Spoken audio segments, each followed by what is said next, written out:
നമസ്കാരം, ജന്മഭൂമിയിലേക്ക് സ്വാഗതം. അഴിമതിക്കാർ ഇന്ത്യയിലെ സാധാരണ ജനങ്ങളെ വഞ്ചിച്ച് കൊള്ളയടിച്ചതെല്ലാം തിരികെ പിടിക്കുകയാണ് തന്റെ അടുത്ത ലക്ഷ്യമെന്ന് പ്രധാനമന്ത്രി നരേന്ദ്രമോദി പറഞ്ഞു. കൊള്ളയടിച്ച സ്വത്തുക്കളെല്ലാം സാധാരണക്കാർക്ക് അർഹതപ്പെട്ടതാണെന്നും അവ ജനങ്ങളിൽ തന്നെ എത്തിച്ചേരുമെന്നും പ്രധാനമന്ത്രി പറഞ്ഞു. ഒരു സ്വകാര്യ മാധ്യമത്തിന് നൽകിയ പ്രത്യേക അഭിമുഖത്തിലായിരുന്നു അദ്ദേഹം ഇക്കാര്യങ്ങൾ വ്യക്തമാക്കിയത്.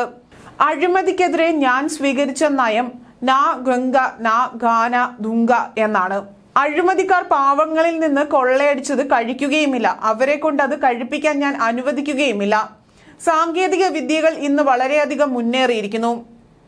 അഴിമതി രഹിത ഭരണം ഉറപ്പാക്കുന്നതിനായി സാങ്കേതിക വിദ്യകൾ വളരെയധികം ഗുണം ചെയ്യുമെന്നും പ്രധാനമന്ത്രി പറഞ്ഞു. പാവപ്പെട്ട ജനങ്ങളെ ചൂഷണം ചെയ്ത് പലരും അഴിമതി നടത്തി. എന്നാൽ കൊള്ളയടിച്ചവരിൽ നിന്ന് അതൊക്കെ വീണ്ടെടുക്കും. അഴിമതിക്കാർ മോഷ്ടിച്ചത് പാവപ്പെട്ട ജനങ്ങൾക്ക് തന്നെ തിരികെ നൽകുമെന്നും അദ്ദേഹം കൂട്ടിച്ചേർത്തു.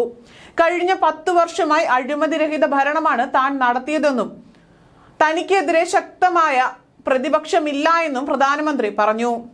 60 വർഷത്തോളം കോൺഗ്രസ് രാജ്യം ഭരിച്ചെങ്കിലും ആ പാർട്ടിയുടെ അനുഭവ പരിചയം തനിക്ക് പ്രയോജനപ്പെട്ടിട്ടില്ല എന്നും പ്രണബ് മുഖർജിയുമായി പലപ്പോഴും ചർച്ചകൾ നടത്തിയത് മാത്രമാണ് പ്രയോജനകരമായതെന്നും പ്രധാനമന്ത്രി തുറന്നടിച്ചു.